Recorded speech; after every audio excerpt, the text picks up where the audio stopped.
usar demais o órgão faz com que esse órgão ele cresça, ele se desenvolva. E não usar significa que ocorreu a atrofia desse órgão. E tudo isso leva ao quê? A transmissão de características adquiridas. Então essa é a teoria de Lamarck. O ambiente muda a espécie. Então para ele, lembra da girafa? Quer dizer que a girafa então tinha um pescoço pequeno, as árvores foram aumentando de tamanho, e para acompanhar isso, elas foram crescendo, aumentando o tamanho do pescoço.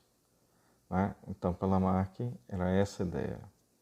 Já para Darwin, o que acontece? Para Darwin, né, o ambiente é que na verdade seleciona as espécies. E como é que Darwin soube disso? Ele fez aquela viagem, né? Saiu lá da Inglaterra e aí veio o Brasil, aqui na Bahia, lembra? Lá na ilha de Veracruz, depois o Rio de Janeiro, Porto Alegre, Argentina, aí Uruguai, e aí dobrando o Cabo da Boa Esperança, até chegar à Cordilheira dos Andes, vai parar por aí, por esses países aí dos Andes aí, nessa parte aí do Pacífico. Bom, mas o grande lance de Darwin foi quando ele parou aí, ó, no Equador, e lá se deparou com Galápagos, aquele lance dos passarinhos. Continuando a viagem de Darwin, ó aquela história do Signal no mapa mundi, ó, vai sair aqui, na Austrália, né? Então aí tem Nova Zelândia, Austrália, onde aqui ele vê um monte de bichos super diferentes, né? Uma exuberância de biodiversidade que vai existir aí. Alguma coisa da Ásia aí que ele foi também. Bom, África do Sul agora. E aí, essa ilhinha aí, parou em Salvador, pegou uma água de coco, um suquinho de laranja e subiu aí para voltar para a Inglaterra. Uma viagem que durou 6 anos, né? E aí, quando ele volta para a Inglaterra, o que é que Darwin faz? Ele escreve um livro, né? E esse livro é chamado A Origem das Espécies. Bom, mas vamos relembrar daqui a pouco. Então a grande ideia de Darwin é que as espécies elas são diferentes, ou seja, indivíduos de uma espécie apresentam variações. E essas variações, então, quem determina se isso é bom ou ruim é o ambiente. Então, existe uma pressão do ambiente, que é chamada de seleção natural, onde quem é mais adaptado que vai se reproduzir mais. Quem é menos adaptado vai se reproduzir menos. Com isso, deixar menos descendentes desaparecer. Legal? Legal. Vamos lá, então. Aí, Darwin, ele basicamente, um grande exemplo que ele viu foi os tentilhões. Lembra? Que todos os tentilhões viriam de um ancestral em comum. E cada tentilhão tem um bico, né? Adaptado àquele tipo de ilha lá de Galápagos. Bom, vamos lá. Aí aqui, ó, é o Wallace. Lembra que a gente falou sobre o Wallace? Aproveitem para assistir aquele filme que eu indiquei para vocês, Criação. Na Netflix tem, no YouTube tem também, tá? Criação, o nome do filme, que fala sobre esse dilema aí que eu estou falando. Então, Darwin e Wallace. Em 1859, eles publicam o livro A Origem das Espécies, no caso Darwin, e esse Wallace, um manifesto lá da Origem das Espécies. Beleza. E aí, o que é que os dois têm em comum? A teoria da seleção natural. Legal? Bom, e aí através desse processo, então, é que a gente vai ver que Darwin ele não sabia explicar direito como ocorreu a evolução. Por que ele não sabia explicar? Bom, século XIX. Então, lembra, Mendel só veio depois de Darwin. Então, se alguém perguntasse, ô Darwin, como é que surgem as variações? Não sei. Bom, então, hoje a gente sabe que são as mutações. São as mutações que produzem modificações aleatórias, lembra? Ao acaso, no material genético que é o DNA. Isso vai criar um novo alelo na população e, com isso, um novo fenótipo. Que o ambiente é que vai determinar se aquilo é bom ou ruim. O outro fator que gera variabilidade genética é a recombinação gênica, que são eventos que ocorrem na meiose, através do crossover, né? Que o resultado disso vai ser a recombinação gênica, que é essa recombinação dos genes. Aí a segregação independente também são eventos que ocorrem na meiose, com isso na reprodução sexuada. Isso aqui vai aumentar a variabilidade genética. Então, esses fatores, aumentando a variabilidade genética, que geram indivíduos diferentes. Então, esses indivíduos diferentes, olha aí, todo mundo com a mesma cor, de repente, há cores novas. Então, como é que surgiu essas cores novas? Mutação e recombinação. Então, a seleção natural vai fazer com que indivíduos mais adaptados àquele ambiente se reproduzam mais, o resto ele não vai para frente. Bom, então, esses fatores de variabilidade genética eles proporcionam um aumento do chamado pool gênico da população. Ou seja, quer dizer que sem esses processos, os indivíduos seriam iguais. Isso seria muito ruim, porque se acontecesse qualquer vírus, qualquer catástrofe que mudasse radicalmente o ambiente, todos os indivíduos morreriam. Então, devido à variabilidade genética, cada um se comporta de uma forma. Um bom exemplo disso é o coronavírus, né? Que aí tem aquela fatia da população que o vírus vai causar mais estrago e aquela fatia que não vai acontecer nada. Bom, vamos lá. Um bom exemplo também de evolução para as questões vestibulares é a questão das superbactérias, né? Aquela questão que a gente explicou. De repente, o que acontece? As bactérias elas se multiplicam por divisão binária, ou seja, um tipo de reprodução assexuada, gerando indivíduos iguais.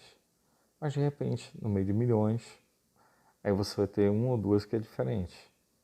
Então, essas que são diferentes, o que acontece? Quando você usa um antibiótico, ele vai selecionar as bactérias existentes, ou seja, fazer com que elas se reproduzam e as outras vão morrer com a ação do antibiótico. Então, o que é um antibiótico? Agente de seleção natural. E aí quer dizer que as bactérias verdinhas, que aqui surgiu depois, elas aqui vão se multiplicar e com isso formar as chamadas superbactérias. Bom, aqui tem uma questão que é super interessante, porque lá no Enem e nos vestibulares, eles não vão ficar só falando do antibiótico, mas um vermicida, um carrapaticida, um molucida, ou seja, qualquer coisa que mate bicho, que mate ser vivo, não vai ser sempre eficaz, porque tem essa variabilidade genética, ok? A gente tem que lembrar disso. Então lá vai. Olha a questão da PUC aí. Enquanto os antibióticos induzem mutações em bactérias, o DDT, um inseticida, as provoca em inseto. Você considera essa afirmação verdadeira? Justifique. E aí, galera, o que vocês acham? O antibiótico induz mutação em bactéria? Não. As bactérias elas já eram resistentes. Lembram? Rolou o que antes? Variabilidade genética, mutação gênica. E aí, com isso, o DDT, quando foi usado, ele passou a ser igual ao antibiótico, um agente de seleção natural. Beleza? Aí, lembrando que a gente está aqui no site do Planeta Bio, que dá para ver legal lá também no celular de vocês, tá bom? Vamos lá. Com o tempo, o que acontece na população? Aí a população ela vai sofrendo um processo de acúmulo de variações. Esse acúmulo de variações é o que a gente vai chamar de anagênese. Então lembra, todo processo evolutivo a gente faz árvorezinhas iguais a essa, né? E essas árvores então têm os ramos. Toda vez que ramifica, aquele nozinho que está ali piscando, é o que a gente chama de cladogênese. Então a anagênese é o acúmulo das variações e a cladogênese é quando esses indivíduos não se cruzam mais e aí vai formar uma nova espécie. Então, o que é que eu tenho nessa árvore? Está dizendo que tanto a espécie B quanto a C vieram da espécie A. Legal? E o besourinho antes era amarelo, foi mudando de cor, né, até chegar na cor vermelha e na cor verde. Com certeza, eles estão em ambientes diferentes, e em ambiente diferente ocorreu uma seleção natural diferente, com isso resultando em duas espécies. Legal? Anagênese é o acúmulo das variações, E cladogênese é quando surge o evento que forma uma nova espécie, que a gente chama de especiação. Então, o que é especiação? É a formação de uma nova espécie. Então, o conceito de espécie é super interessante, a gente tem que lembrar. Que espécie é indivíduos que reproduzem entre si e que deixam descendentes férteis. Então, toda vez que há um evento de especiação, aí essa especiação pode ser alopátrica ou simpátrica. A especiação alopátrica é aquela que ocorre a partir do isolamento geográfico, tipo uma montanha, um deserto, uma plantação, uma floresta. Então, algo que vai impedir fisicamente que uma população cruze com a outra, que indivíduos de uma mesma população cruzem com a outra, ou seja, vai impedir o chamado fluxo gênico. Então, se impede o fluxo gênico, quer dizer que vai haver um acúmulo de variações, tá? E aí continua sendo a mesma espécie.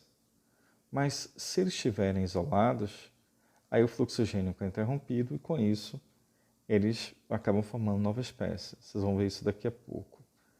E especiação simpátrica, quer dizer que esse processo que leva à formação de uma nova espécie, que é o que nós chamamos de isolamento reprodutivo, acontece num lugar que sem que tenha havido o isolamento geográfico. Ou seja, numa mesma ilha, formou 2 espécies de aranha, formou 2 espécies de sapo, tá? Sem que tenha ocorrido o isolamento geográfico. Então vamos ver um exemplo disso aqui. Então observe aqui, a gente tem um lagarto, que esse lagarto então é espécie A. Repare a cor dele. Então, com o tempo, o que é que vai ocorrer na população de lagartos? Variações, mutações gênicas, recombinações, e aí isso vai gerar lagartos então que de repente se tornam diferentes. Observem que essa barreirinha verde aí, quer dizer que é algo que está impedindo que eles se cruzem entre si, né? Então, digamos, é um rio muito largo aí que impede que eles atravessem o rio. Então, o que vai acontecer? Em ambientes diferentes, olha o que acontece. Variações diferentes ao acaso, e aí de repente você tem lá o lagartinho rosa de um lado e o marrom aqui do outro. Então, esses indivíduos levemente diferentes é o que a gente chama de subespécie. O que é uma subespécie? É que são indivíduos que ainda conseguem se reproduzir, tá? Mas se isso se permanece por muito tempo, os genes se tornam super diferentes, cromossomos são diferentes, e aí não ocorre mais pareamento de cromossomos. Com isso, vai acabar formando uma nova espécie. Entenderam? Ou seja, o que é uma nova espécie? Aí a nova espécie, né, ela é provocada exatamente quando ocorre um isolamento, que a gente chama de isolamento reprodutivo. Ok? E aí esse isolamento reprodutivo é o que a gente viu aqui, ó. Deu tilt aqui, eu estou repassando para a gente ver. Mas olha lá, ó. Olha o que aconteceu no final. As lagartos agora, eles são totalmente diferentes, né? Um que veio lá da espécie, todos os dois vieram da espécie A, né? Aí B e a C da espécie A. Aí lembrando, o acúmulo dessas variações na horizontal, que a gente chama de anagênese. A separação deles é o que a gente vai chamar de cladogênese. Ok, galera? Vamos lá. Então, o que é que eu tenho que lembrar para vocês? Fluxo gênico. O fluxo gênico é o que mantém a reprodução entre os indivíduos. Quando esse fluxo gênico é interrompido, é porque ocorreu o chamado isolamento reprodutivo. Então, esse isolamento reprodutivo é o que vai impedir que um indivíduo cruze com outro, tá? Ou seja, quer dizer que é isso que bate o martelo dizendo, olha, é uma espécie nova. Por quê? Porque não está cruzando mais. Então, o que está impedindo essa fecundação? É o que a gente vai chamar de mecanismos pré-zigóticos. Bom, por exemplo, aqueles lagartos que estavam separados, de repente, o que está de um lado do rio, ele prefere a época do acasalamento no verão, já o do outro lado no inverno. Então, a incompatibilidade de épocas, tá vendo? Às vezes há mudança específica no sistema reprodutores. Aí com isso eles não se reconhecem. Os gametas podem se modificar também. Aí nichos ecológicos mudam. Lembra, nicho ecológico é aquela parada lá da ecologia, onde o indivíduo está relacionado com a comida dele, né? A diferença comportamental em relação à dança de acasalamento. Quer dizer que tudo isso é o que está impedindo que uma espécie cruze com a outra, tá? Mas às vezes pode ocorrer o cruzamento e aí formar o zigoto, ocorrer fecundação até formar o zigoto. Então, se isso acontece, quer dizer que o que pode ocorrer depois, já que são espécies diferentes? Então, o embrião morrer após a fecundação é o que acontece com muitas espécies que cruzam, né? Se eu falo espécies, no plural, já está dizendo que são diferentes, tá? Lembre disso. Então, quer dizer que se um gato e um coelho cruzarem, o que acontece? O embrião morre. De repente, se ocorrer uma fecundação, o embrião vai morrer. É isso que a gente chama de mortalidade do embrião. A inviabilidade do híbrido quer dizer que ele vai nascer, mas depois de 1 ou 2 anos ele morre. E a esterilidade do híbrido é o que acontece na maioria dos híbridos, né, que a gente conhece. Então, o burro e a mula é o mais comum, que é o cruzamento da égua com o jumento. Então, se a égua e o jumento, que são espécies diferentes, cruzarem, vai gerar híbridos estéreis, que é o burro e a mula. Legal?